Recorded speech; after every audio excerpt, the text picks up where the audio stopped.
everyone, welcome back. In today's video, I'll show you how to cancel your WeTransfer subscription in 2026.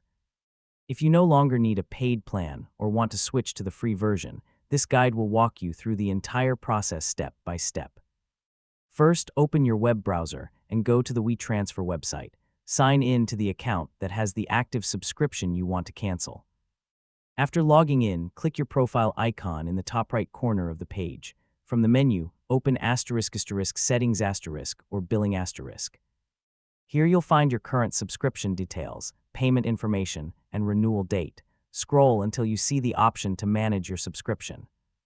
Click Cancel Subscription * or Cancel Plan ***. WeTransfer may ask why you're canceling your subscription. You can choose a reason or skip this step if it's optional. Next, read the information displayed on the screen carefully. It will explain what happens after cancellation, including how long you'll keep access to your premium features. In most cases, you can continue using your paid plan until the end of your current billing period. To continue, click Confirm Cancellation ***. Wait a few seconds while your request is processed.